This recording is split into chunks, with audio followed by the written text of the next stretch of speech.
ನೀವು ಇದಕ್ಕೂ ಮುಂಚೆ ಯಾವತ್ತೂ ಮೈಸೂರು ಪಾಕ್ ಮಾಡಿಲ್ಲ, ಆದ್ರೆ ಇವತ್ತು ಮಾಡ್ಬೇಕಂತ ವಿಚಾರ ಮಾಡಾಕತ್ತಿದ್ರ ಈ ರೆಸಿಪಿ ಪರ್ಫೆಕ್ಟ್ ಐತಿ. ನಮಸ್ಕಾರ ರೀ, ಶ್ರಾವಣಿ ಅಡುಗೆ ಮನೆಯೊಳಗೆ ಸ್ವಾಗತ. ನಾನು ರಶ್ಮಿ.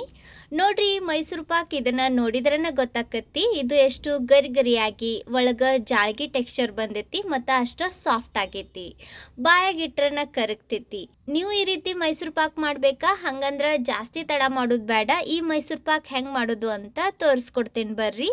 ಅದಕ್ಕೂ ಮುಂಚೆ ನಿಮ್ಗೆ ಏನಾರ ಈ ವಿಡಿಯೋ ಇಷ್ಟ ಆದ್ರೆ, ಯೂಸ್ಫುಲ್ ಅನಿಸಿದ್ರೆ ಪ್ಲೀಸ್ ಲೈಕ್ ಮಾಡಿರಿ. ಈ ರೆಸಿಪಿ ಮಾಡೋಕ್ಕೆ ನಮ್ಗೆ ಇಲ್ಲಿ 1 ಕಪ್ನಷ್ಟು ಕಡ್ಲಿ ಹಿಟ್ಟು ಬೇಕಾಕತ್ತಿ. ಕಡ್ಲಿ ಹಿಟ್ಟು ನಾವು ನಾರ್ಮಲಿ ಬಜ್ಜಿ ಅದು ಮಾಡೋಕ್ಕೆ ಯೂಸ್ ಮಾಡ್ತೇವೆ ನೋಡ್ರಿ, ಅದು ಕಡ್ಲಿ ಹಿಟ್ಟು. ಇದಕ್ಕೆ ಹಸಿ ಬ್ಯಾಳಿ ಹಿಟ್ಟು ಅಂತಾರ. ಇದನ್ನು ಸಾನಿಸಿ ತಗೋಬೇಕು. ಈ ಥರದ ಸಾನ್ಗಿ ತೊಗೊಂಡು ಇದನ್ನು ಸಾನಿಸಿ ತಗೊಳ್ಳೋಣ. ಈ ಥರದ ಸಾನ್ಗಿ ಇಲ್ಲ ಅಂದ್ರೆ ನಾವು ಮನ್ಯಾಗ ಜೋಳದ ಹಿಟ್ಟು, ಗೋಧಿ ಹಿಟ್ಟು ಸಾನ್ಸಕ್ಕೆ ಯೂಸ್ ಮಾಡ್ತೇವೆ ನೋಡ್ರಿ, ಆ ಸಾನ್ಗಿಯಿಂದ ಸಾನಿಸಿ ತಗೋರಿ. ಈ ರೀತಿ ಇದನ್ನು ಸಾನಿಸಿ ತಗೊಳ್ಳೋದ್ರಿಂದ ಇದ್ರಾಗ ಗಂಟಾಗಂಗಿಲ್ಲ. ಸಾನಿಸ್ಬೇಕಾದ್ರೆ ನೋಡ್ರಿ, ಈ ರೀತಿ ಹಿಟ್ಟಿನ ಗಂಟಾಗಿರ್ತವೆ, ಇವನ್ನ ಮ್ಯಾಶ್ ಮಾಡ್ತಾನೆ ಇದನ್ನು ಸಾನಿಸಿ ತಗೋರಿ. ಸಾನಿಸಿ ಇದನ್ನು ಸೈಡ್ ತೆಗೆದಿಡ್ರಿ. ಈಗ ಒಂದು ದಪ್ಪಂತಳ ಇರೋ ಬಾಳ್ಗಿ ತಗೋರಿ. ನಾನಿಲ್ಲಿ ಅಗಾರೋ ಟ್ರೈಪ್ಲೈ ಹನಿಕೋಮ್ ಕಡಾಯಿ ತಗೊಳಕತ್ತೇನಿ. ಇದ್ರಾಗ 2 ಕಪ್ನಷ್ಟು ಸಕ್ಕರೆ ಹಾಕಿ 1 ಕಪ್ನಷ್ಟು ನೀರು ಹಾಕಿ ಇದನ್ನ ಕರಗಿಸಿ ತಗೊಳ್ಳೋಣ. ನೀವು ಸಿಹಿ ಕಡಿಮೆ ತಿಂತಿದ್ರ 1.5 ಕಪ್ನಷ್ಟ ಸಕ್ಕರೆ ಹಾಕ್ರಿ. Gas medium to high flame ನಡುವೆ ಇಟ್ಟು ಸಕ್ಕರೆ ಕರಗಿಸ್ಕೊಂಡು ತಗೊಳ್ಳೋಣ. ಇದು ಕರಗಲಿ ಅಲ್ಲಿವರೆಗೂ ಇನ್ನೊಂದು ಕಡೆ ನಾವು ಎಣ್ಣೆ ಬಿಸಿ ಮಾಡ್ಕೊಂಡು ತಗೊಳ್ಳೋಣ. ಇನ್ನೊಂದು ಬಾಳ್ಗ್ಯಾಗ 2 ಕಪ್ನಷ್ಟು ಎಣ್ಣೆ ಹಾಕ್ರಿ. ನೀವು ಬೇಕಂದ್ರೆ ಇದನ್ನು ಪೂರ್ತಿ ತುಪ್ಪದಾಗೂ ತಯಾರಿಸ್ಬೋದು, ಅಥವಾ ಅರ್ಧ ತುಪ್ಪ ಮತ್ತು ಅರ್ಧ ಎಣ್ಣೆನೂ ಹಾಕ್ಬಹುದು. ಇದು ಚಂದಾಗ ಬಿಸಿ ಆಗಬೇಕು. ಗ್ಯಾಸ್ ಲೋ ಫ್ಲೇಮ್ನಾಗಿಟ್ಟು ಇದನ್ನು ಬಿಸಿ ಆಗಕ್ಕೆ ಬಿಡ್ರಿ. ಅಲ್ಲಿವರೆಗೂ ನಾವು ಟಿನ್ ರೆಡಿ ಮಾಡ್ಕೊಳ್ಳೋಣ. ಇದಕ್ಕೆ ಒಳಗಿನ ಸೈಡ್ ಒಂದು ಸ್ವಲ್ಪ ತುಪ್ಪ ಸವರಿ ತಗೋರಿ, ಅಥವಾ ನೀವು ಬೇಕಂದ್ರೆ ಇದಕ್ಕೆ ಎಣ್ಣೆನೂ ಹಚ್ಬೋದು. ನೋಡ್ರಿ, ಇದು ಬಿಸಿ ಆಗೈತಿ. ಈಗ ಗ್ಯಾಸ್ ಆಫ್ ಮಾಡಿ ಇದನ್ನು ಸೈಡ್ ತೆಗೆದಿಡ್ರಿ. ಈ ಕಡೆ ನಮ್ಮ ಸಕ್ಕರೆನೂ ಕರ್ಗಾಕ್ ಬಂದೈತಿ. ಇದೇ ರೀತಿ ಕೈ ಆಡಿಸ್ತಾನೆ ಇದನ್ನು ಪಾಕ ಬರೋವರೆಗೂ ಕುದಿಸಿ ತಗೋಬೇಕು. ಸಕ್ಕರೆ ಕರಗ್ತೈತೆ ನೋಡ್ರಿ, ಆ ಸ್ಟೇಜ್ನಾಗ ಇದ್ರಾಗ ಏಲಕ್ಕಿ ಪುಡಿ ಹಾಕಬೇಕು. ನಾನು ಮರ್ತು ಬಿಟ್ಟೇನಿ.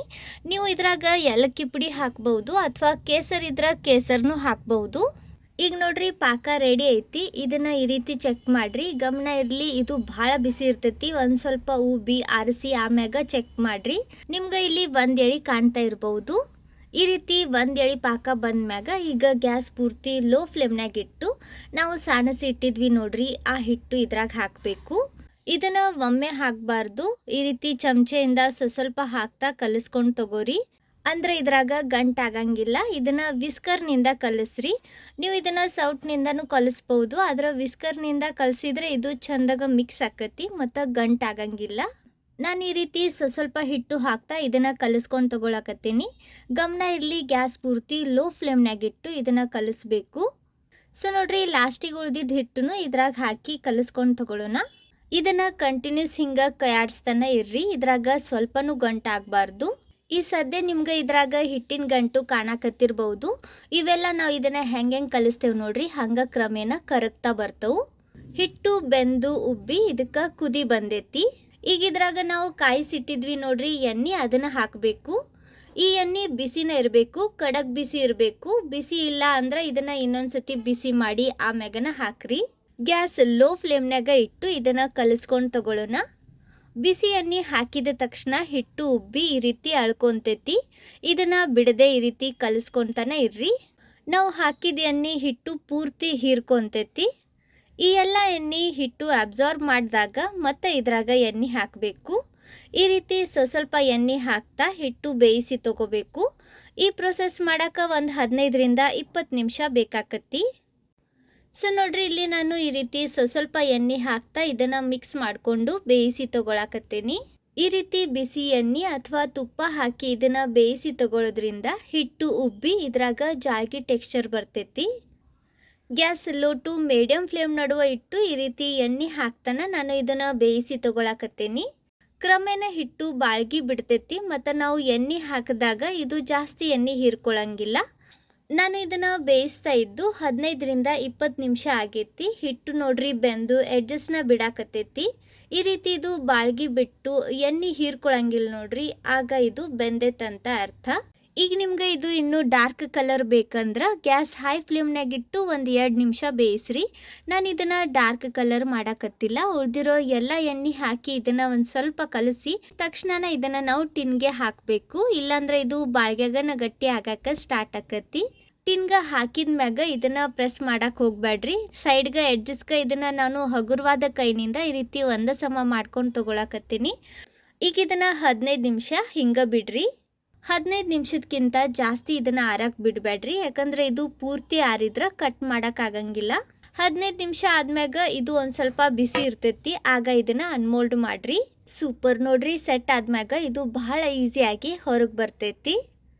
ಇದರ ಒಳಗಿನ ಜಾಳ್ಗಿ ಟೆಕ್ಸ್ಚರ್ ನಿಮ್ಗೆ ಇಲ್ಲಿ ಕಾಣಕತ್ತಿರ್ಬಹುದು. So perfect Mysore pak ready ಐತಿ. ಬರ್ರಿ ಇದನ್ನು ಕಟ್ ಮಾಡ್ಕೊಂಡು ತಗೊಳ್ಳೋಣ. ನಾನು ನಾರ್ಮಲಿ ಮಾರ್ಕೆಟ್ನಾಗ ಸಿಗ್ತಾವೆ ನೋಡ್ರಿ, ಆ ರೀತಿ ರೆಕ್ಟ್ಯಾಂಗಲ್ ಆಕಾರದಾಗ ಇವನ್ನ ಕಟ್ ಮಾಡಕತ್ತೀನಿ. ನೀವು ನೋಡ್ತಾ ಇರಬಹುದು, ಇದನ್ನು ಕಟ್ ಮಾಡಬೇಕಾದ್ರನ ಗೊತ್ತಾಕತಿ. ಇವು ಒಂದು ಸ್ವಲ್ಪ ಮೆತ್ತಗದವು, ಯಾಕಂದರೆ ಇವು ಇನ್ನೂ ಪೂರ್ತಿ ಆರಿಲ್ಲ. ಆರಿದ ಮ್ಯಾಗ ಇದನ್ನು ಕಟ್ ಮಾಡಕ್ಕೆ ಹೋದ್ರೆ ಇಷ್ಟು ಈಸಿಯಾಗಿ ಕಟ್ ಆಗಂಗಿಲ್ಲ. ಅದಕ್ಕೆ ಇವನ್ನ ಈಗನ ಕಟ್ ಮಾಡ್ಕೊಂಡು ತಗೋರಿ. ಆರಿದ ಮ್ಯಾಗ ಇದು ಗಟ್ಟಿ ಆಕತಿ. ಇದ್ರಾಗಿನ ಒಂದು ಪೀಸ್ ನಿಮ್ಗೆ ಮುರಿದು ತೋರಿಸ್ತೇನೆ ನೋಡ್ರಿ. ವಾವ್, ಪರ್ಫೆಕ್ಟ್ ನೋಡ್ರಿ, ಎಷ್ಟು ಚಂದ ಜಾಳ್ಗಿ ಟೆಕ್ಸ್ಚರ್ ಬಂದೈತಿ. ಸೇಮ್ ಮಾರ್ಕೆಟ್ನಾಗ ಸಿಗ್ತಾವೆ ನೋಡ್ರಿ, ಅದೇ ರೀತಿ ಬಂದವು. ಅದಕ್ಕಿಂತ ಹೈಜೆನಿಕ್ ಆಗಿ ಪರ್ಫೆಕ್ಟ್ ಆಗಿ ಇವನ್ನ ನಾವು ಮನ್ಯಾಗ ತಯಾರಿಸೀವಿ. ಸೊ ಇವತ್ತಿನ ಈ ಬಹಳ ರುಚಿಯಾಗಿರುವಂಥ ಬಾಯಾಗಿಟ್ರನ ಕರಗುವಂಥ ಮೈಸೂರು ಪಾಕ್ ರೆಸಿಪಿ ನಿಮ್ಗೆಲ್ಲರಿಗೂ ಇಷ್ಟ ಆಗೈತಂತ ಅನ್ಕೊತೀನಿ. ರೆಸಿಪಿ ಚಲೋ ಅನಿಸಿದ್ರೆ ಸ್ವಲ್ಪರ ಯೂಸ್ಫುಲ್ ಅಂತ ಅನಿಸಿದ್ರೆ ಲೈಕ್ ಮಾಡಿರಿ. ನಿಮ್ಮ ಫ್ರೆಂಡ್ಸ್ ಹಂಗೆ ಫ್ಯಾಮ್ಲಿ ಸರ್ಕಲ್ ಜೊತೆ ವಿಡಿಯೋನ ಶೇರ್ ಮಾಡಿ ಪ್ರೋತ್ಸಾಹಿಸಿ. ನಿಮ್ಮ ಬ್ಯುಸಿ ಲೈಫ್ನಾಗ ಟೈಮ್ ತೆಗೆದು ಈ ವಿಡಿಯೋ ನೋಡಿದ್ದಕ್ಕೆ ಧನ್ಯವಾದ. ಭೇಟಿ ಆಗೋಣಂತ ಇದೇ ಥರದ ಮತ್ತೊಂದು ಹೊಸ ರುಚಿಯಾಗಿರೋ ಯೂಸ್ಫುಲ್ ಸ್ವೀಟ್ ರೆಸಿಪಿ ಜೊತೆಗೆ. ಅಲ್ಲಿವರೆಗೂ ನಕ್ಕೊಂತಿರ್ರಿ, ತಿನ್ಕೊಂತಿರ್ರಿ, ಖುಷಿಯಾಗಿರ್ರಿ.